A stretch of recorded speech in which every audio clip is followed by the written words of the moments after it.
the last video, we have discussed about categorization of the nutrients present in food.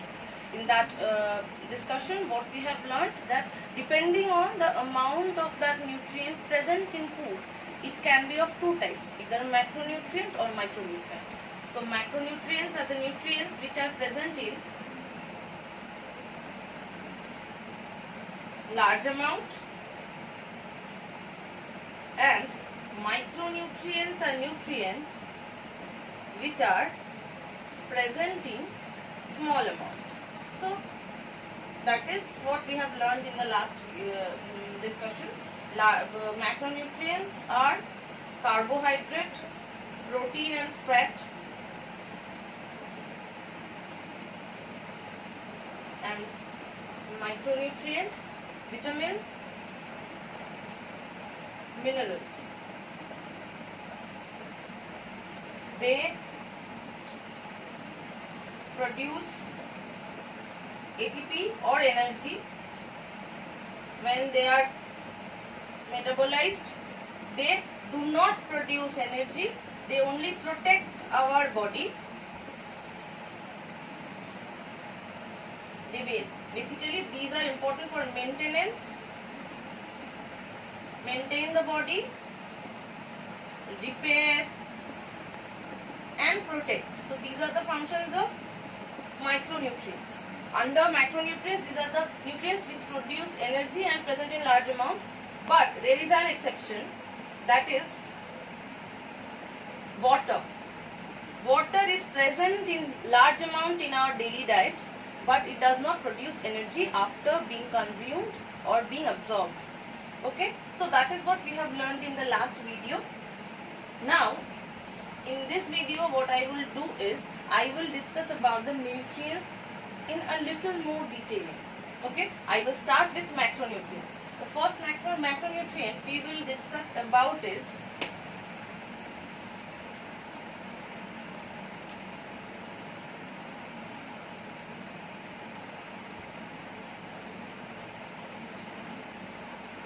carbohydrate.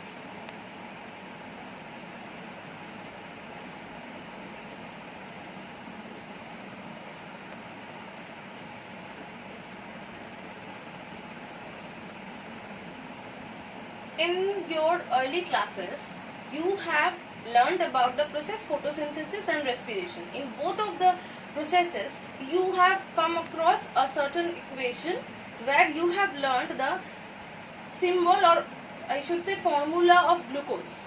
Glucose is example of carbohydrate, simple carbohydrate. That is not the exact formula of carbohydrate. Depending on the structure, it may be complex one, it may be a simple one. So depending on that, the formula changes. But I am using the formula of glucose just to give you an idea of the chemical property. C6H12O6. That is what we have learned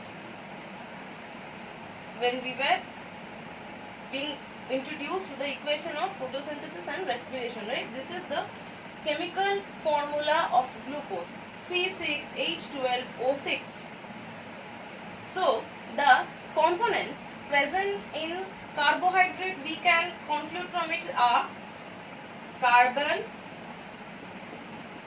hydrogen and oxygen. So basically, carbohydrate is an organic compound composed of these three. I can write in this way: carbohydrate,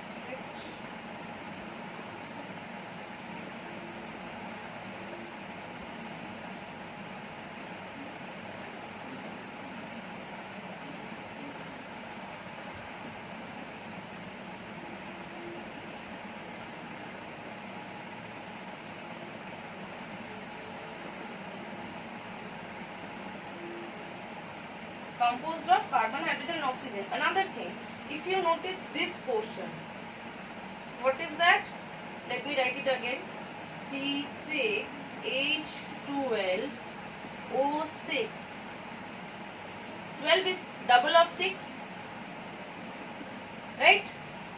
So in the structure of carbohydrate, the ratio of hydrogen and oxygen is 2:1, and we already know this ratio. The same ratio of hydrogen and oxygen can be seen in water, right? So ratio of hydrogen and oxygen is 2:1.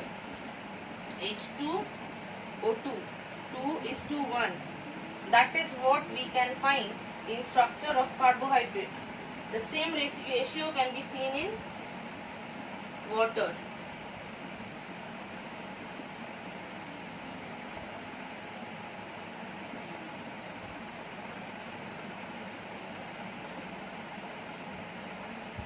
Okay, hope all the detailing is visible to you.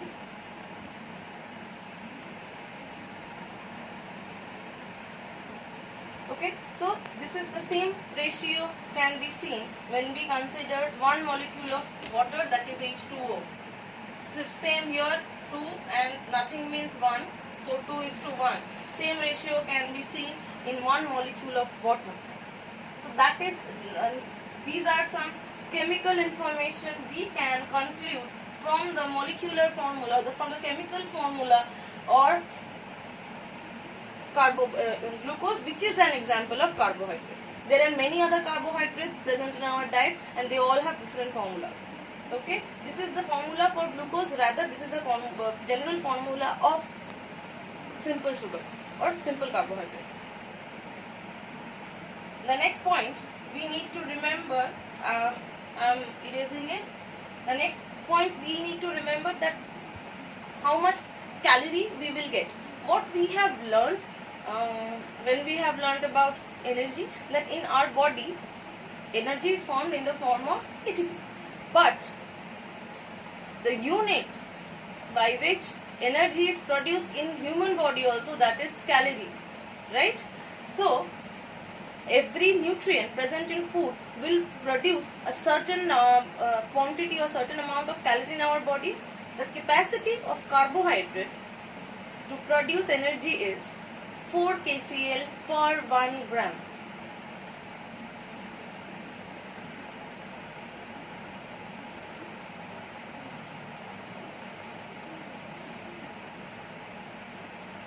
Carbohydrate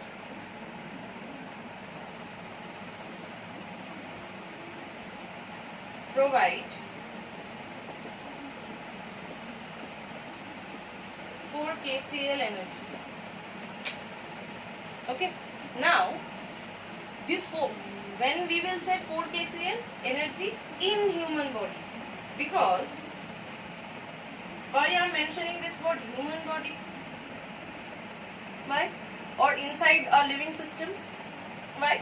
Because if you burn the same amount of carbohydrate in open air, which will be combustion, not metabolism, there same amount of carbohydrate will produce 4.1 kcal.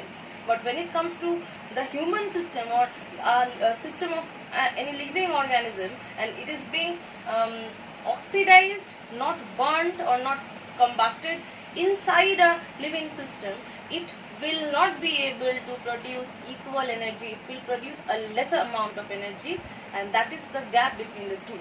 Okay, so when inside a human body carbohydrate is being oxidized, it produces 4 kcal energy. It provides 4 kcal energy to a living organism. Okay, the next thing we need to know is carbohydrate can be of many types. It can be simple in structure, so simple carbohydrate.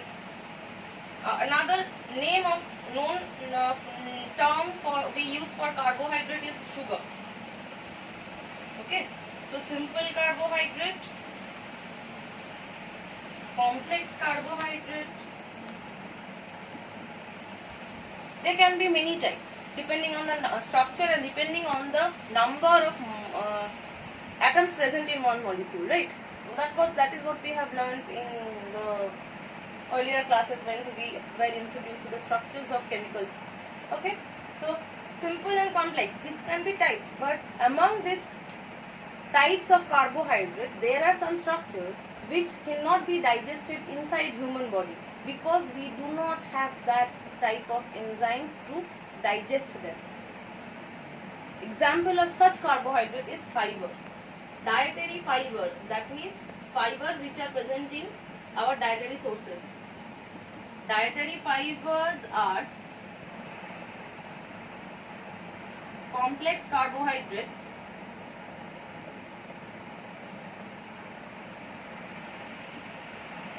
which cannot be digested.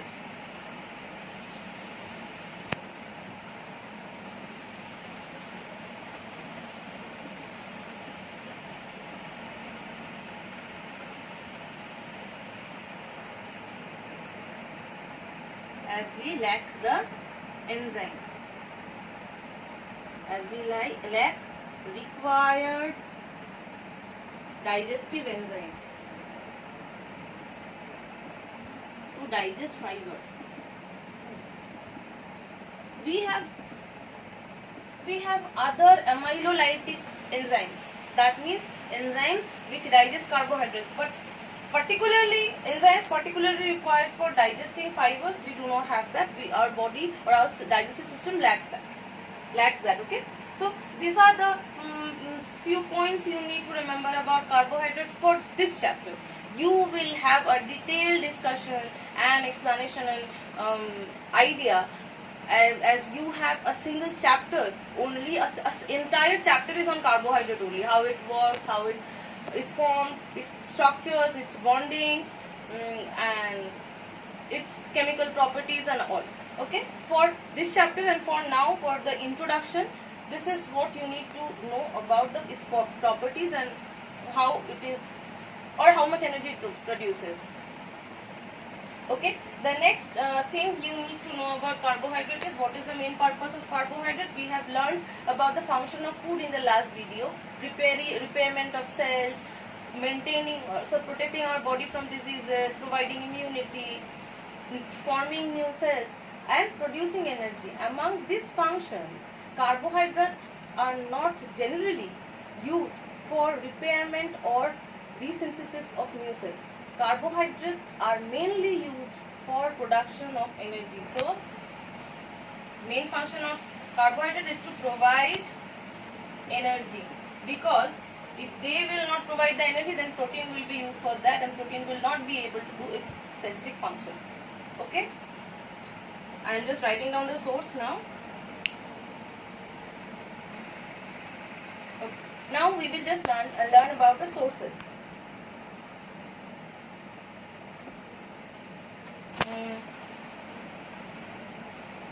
Major sources of carbohydrates: cereals. Among cereals, we can write rice, wheat, corn, any other cereal if you consider, any millet. We get a considerable amount of carbohydrate from fruits, mostly all fruits. We get enough carbohydrate from pulses too. We get enough carbohydrates from vegetables, but as vegetables contains fiber,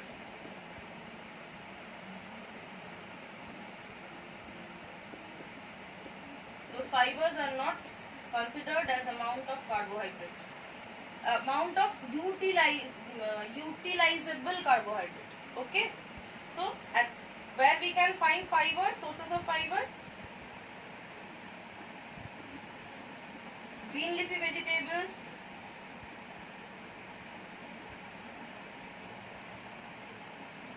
coating of seeds, and peel of any fruit or vegetable. So these are the common coat or bark, whatever you say. These are the common sources for fiber, dietary fiber, and these are the common sources for carbohydrate. So these are, and that is why, as carbohydrate is majorly used for production of energy, that is why cereals make, or cereal is the reason, or cereal is the bulk, or cereal produces the bulk of our diet, because they will provide the energy, and other nutrients like protein and other vitamin minerals will perform their own functions, and it will take care of the energy store. Okay, so we will be back with the next nutrient in the next video. Thank you.